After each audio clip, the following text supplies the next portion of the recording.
Hi friends, welcome back to my channel. আজকের এই ব্লগটা কীভাবে আমি শুরু করব আমি সেটাই বুঝে পাচ্ছি না। মানে আমার বলার মতো আছে অনেক কিছু কথা, কিন্তু আমি কিভাবে বলবো কি বলবো কিছুই বুঝে পাচ্ছি না।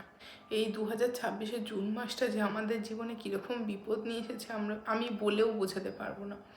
আমাদের খুবই ছোট্ট পরিবার, বর, মেয়ে, আমি আর শাশুড়ি, আমরা 4 জনে মিলে একসাথে থাকতাম। তো সমস্ত কিছুই ঠিকঠাক, আমরা সবাই মিলে হাসি কান্না ঝগড়া অশান্তি ভালোবাসা সমস্ত কিছু মিলিয়ে 4 জনে মিলে থাকতাম। যেমন ভালোবাসাও ছিল, আনন্দও ছিল, ঝগড়াঝাটি যেমন একটা নর্মাল পরিবারে হয় সমস্ত কিছু সেরকমই ছিল। কিন্তু হঠাৎ করে এই 13ই জুন আমার শাশুড়ি মারা যান। মানে এতটাই জিনিসটা হঠাৎ আর আকস্মিক, আমরা নিজেরাই বুঝতে পারছি না কিভাবে কি হলো। মে মাসের 16 তারিখে হঠাৎ করে শাশুড়ির ঘুম থেকে উঠে দেখি সে গোঙাচ্ছে, মানে পুরো ঘেমে, তখন প্রচণ্ড গরম পড়েছিল, তো ঘেমে নিয়ে একদম গোঙাচ্ছে। তো আমরা ভাবলাম যে হিট স্ট্রোক বা স্ট্রোক টাইপের কিছু হতে পারে। সঙ্গে সঙ্গে অ্যাম্বুলেন্সে ফোন করে তাকে নিয়ে আমরা গেলাম আমরিতে, যেটা এখন মণিপাল হসপিটাল নামে যে তোমরা জানো। তো সেখানে নিয়ে গেলাম। সেখানে গিয়ে 4 দিন শাশুড়িকে রেখে যত রকমের টেস্ট সম্ভব, ইসিজি, ইকো, তারপরে হচ্ছে হার্টের, ব্রেনের, হলটার থেকে শুরু করে এমআরআই সমস্ত কিছু করা হলো, কিন্তু ঠাকুরের দয়া কোনো রোগ কিছু পাওয়া যায়নি। আমার শাশুড়ি এমনি যথেষ্ট ফিট, তার না তো ছিল সুগার না প্রেশার। তো যখন ডাক্তার দেখলো সমস্ত কিছু যখন নর্মাল ওকে, তো আমরা বললাম যে আর তারা হচ্ছে কয়েকটা এমনি টেস্ট করাতে চাইছিল, যেরকম কোলোনোস্কোপি। আমরা বললাম এগুলো তো ওপিডি থেকেই করানো যাবে, কারণ 4 দিন ধরে একটা মানুষ হসপিটালে আছে, একটা তো মানসিকভাবেও একটা অস্বস্তি হয়। তো ডাক্তাররা বললো ঠিক আছে, তো তারা ছেড়ে দিলেন। তারপরে বাড়ি এসে সে সুস্থ, আরও ডাক্তারকে দেখানো হয়েছে, নার্ভের ডাক্তার, হার্টের ডাক্তার যাকে রেগুলার দেখানো হয় তাকে দেখানো হয়েছে, সমস্ত রিপোর্ট ওকে। তো তারপরে একটু যাতে মনটা একটু চেঞ্জ হয়, শাশুড়ি গেছিলো শাশুড়ির বোনের বাড়িতে, সেখানে 8-9 দিন থেকে 13ই জুন সেই দিনই সন্ধেবেলা 6টার সময় সে ফিরেছে। ইনফ্যাক্ট ফেরার পরেও আমাকে চা করে দিয়েছে, আমি মেয়েকে নিয়ে সুইমিংয়ে গেছিলাম, আমাকে চা করে দিয়েছে, বরকে চা করে দিয়েছে। মানে সে আসার পর রীতিমতো আমরা তার সাথে হাসি মজা যেরকম হয় নর্মাল পরিবারে সেগুলো সব হচ্ছে। পরের দিন মেয়ে নাচের পরীক্ষা, সেগুলো সব তোড়জোড় করছি। হঠাৎ করে তারপরে আমরা খেতে বসবো, তো তাকে বললাম তুমি কি খাবে? বললো আমার কিছু খেতে ইচ্ছা করছে না, আমার জন্য কিছু করো না, আমি একটু মুড়ি খেয়ে নেবো। বললো তোমরা খাও, আমি পরে খাবো। এই বলে সে ঘরে গেছে, ঘরে গিয়ে ফোনে কথা বলেছে, নিউজ পেপার পড়েছে, আমরা খাচ্ছি। এবার তার আগে মেয়ে ডাকতে গেছে যে চলো ঠাম্মু তুমিও খেয়ে নেবে। তো আমার বর বললো যে কেন ডাকছিস, হয়তো ঠাম্মু একটু ঘুমিয়ে পড়েছে, পরে উঠে খাবে, একটুখানি শুয়ে থাকুক না, অতটা জার্নি করে এসেছে। তো এই কথা হয়েছে, হয়ে আমরা খেয়েছি। খেয়ে এই জিনিসটা হচ্ছে 9টা নাগাদ, 9:25-এর সময় তখন গিয়ে তাকে ডাকতে যাচ্ছি যে চলো না তুমিও খেয়ে নাও, খেয়ে নিয়ে শো, এইভাবে শুয়ে থেকো না, একবারে খেয়ে দিয়ে নিয়ে ঘুমিয়ে পড়ো।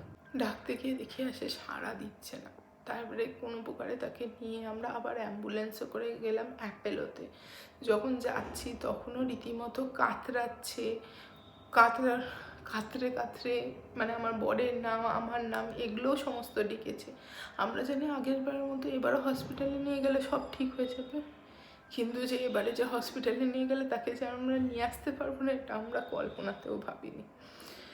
হসপিটালে যখন ঢুকেছে তখনও ওরা পালস পেয়েছে। তারপরে যখন ওরা ইসিজি করতে গেছে, বুকের মধ্যে যে ভ্যালভগুলো লাগায় সেগুলো লাগানোর পরে ওরা আর কোনো রিডিং পায়নি। মানে জাস্ট আমরা জিনিসটা দেখেছি 9:20-তে, আমরা 10:40-এর মধ্যে অ্যাপেলোতে নিয়ে গেছি, 1 ঘন্টা 20 মিনিটের মধ্যে সমস্ত কিছু শেষ। মানে আমরা এরকমভাবে যে কেউ চলে যাবে আমাদেরকে ছেড়ে, মানে আমরা ভাবতেও পারি না।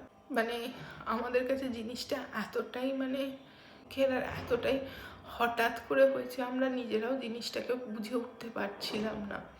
মানে রীতিমতো শাশুড়ির তারপরে শ্রাদ্ধ হয়েছে,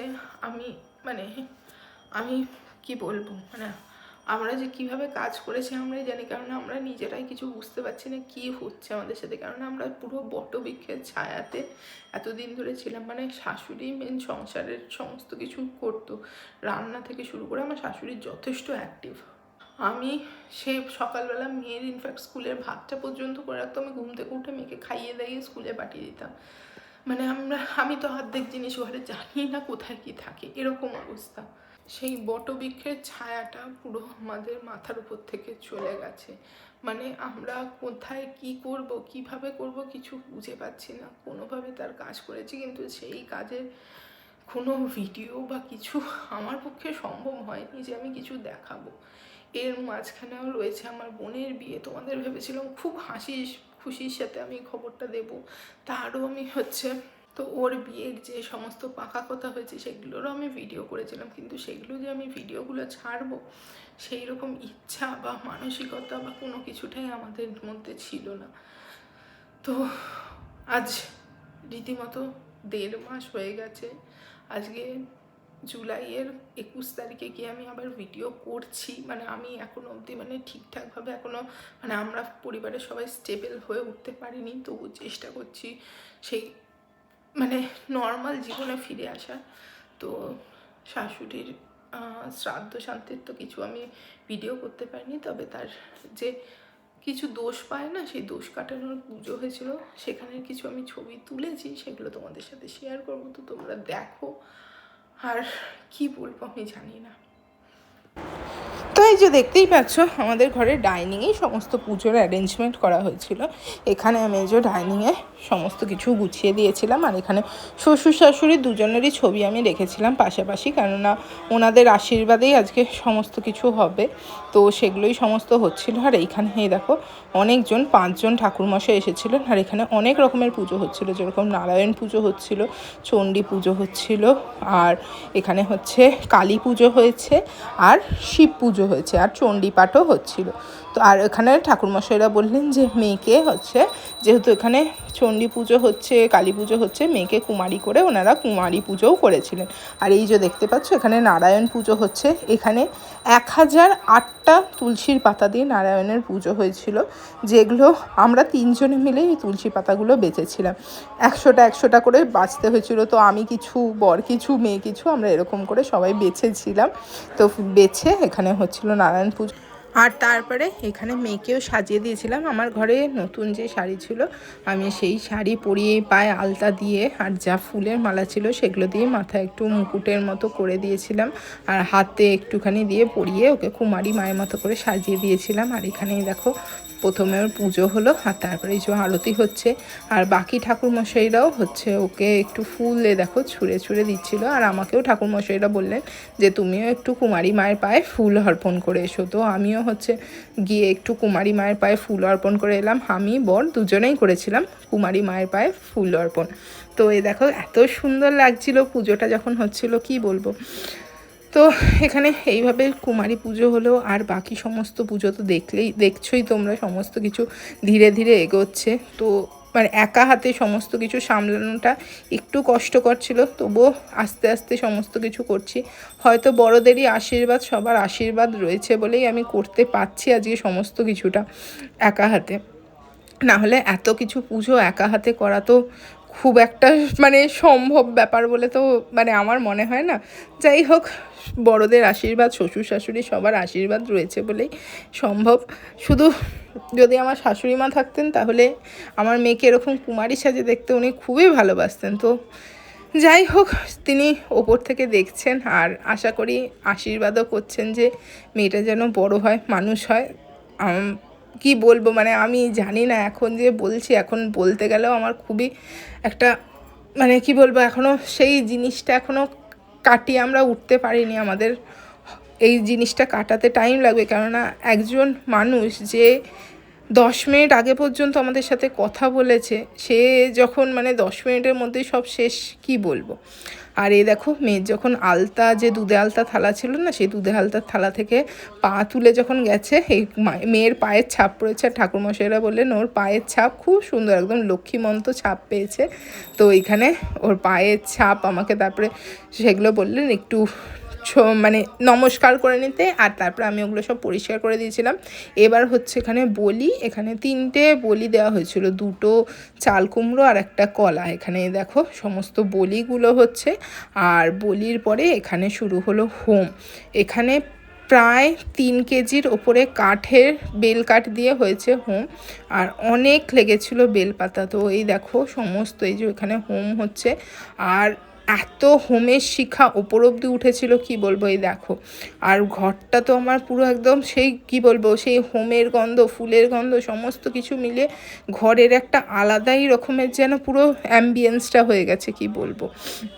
তো আমি ঠাকুরমশাইদের জিজ্ঞাসা করলাম যে এই দোষ পাওয়া ব্যাপারটা কি, মানে এই জিনিসটা তো আমরাও খুব একটা ভালো মতো জানি না, মানে একজন মানুষ মারা গেছেন তো তারপরেও দোষ পাওয়া ব্যাপারটা কি। তো ওনারা বললেন যে এগুলো সমস্ত কিছু পুজো করলে, মানে যে নেগেটিভ একটা কেউ মারা গেলে যে মনের ভেতরে একটা নেগেটিভ চিন্তা বা একটা যে মনের ভেতরে একটা মানে কষ্ট, সেগুলো এই পুজো বা এই মন্ত্র উচ্চারণ এই সমস্ত করলে একটা পজিটিভিটি আসে। তো সেই সমস্ত কিছুর জন্যে এই সমস্ত পুজোগুলো হয়। আর তারপরে এই দেখো আমি কিছু রান্না করেছিলাম ঠাকুর মশাইদের জন্য। তো ফ্রাইড রাইস করেছিলাম, একটুখানি গোবিন্দভোগ চালের, আর তারপরে হচ্ছে আলুর দম, পায়েস, চাটনি। আর এই যে দেখো পুজো এখন প্রায় হয়ে গেছে। এই দেখো 1008টা তুলসী পাতা দিয়ে এখানে নারায়ণ পুজো হয়ে গেছে। আর নারায়ণ পুজোর পরে দেখো নারায়ণের উপর একটা পদ্ম ফুল রাখা হয়েছে, এত সুন্দর দেখতে লাগছে কি বলবো। আর এখানে শিব পুজো হচ্ছে, এখানে টোটাল 8খানা শিব ঠাকুরের পুজো হয়েছে, মানে এখানে গঙ্গা মাটি দিয়ে 8খানা শিব গড়ে তাদের পুজো হয়েছে। আর এই যে এখানে হোম হয়েই চলেছে, মানে 5জন ঠাকুরমশাই তারা, মানে আমি বলবো না যে এক মুহূর্তের জন্য তারা বসেছেন, মানে সমানে পুজো হয়ে যাচ্ছে। এই দেখো কি সুন্দর করে এই যে বেলপাতা, সমস্ত আকন্দ, ধুতরা ফুল, ধুতরা ফল, সমস্ত কিছু দিয়ে এখানে পুজো হয়ে চলেছে। মানে প্রচুর মানে মানে বড় ছিল পুজোটা, মানে আমার কোনো মানে আইডিয়া ছিল না যে এই দোষ কাটানো পুজো এত বড় হয়। রীতিমতো আমরা সকালবেলা 10টা থেকে পুজো শুরু হয়েছে, 6টা বেজে গেছিলো। তো এইরকমই ছিল সমস্ত কিছু জিনিসপত্র। তোমরা সবাই ভালো থেকো আর আমাদের পাশে থেকো, তোমাদের সবার সাথ আমার এখন খুব দরকার।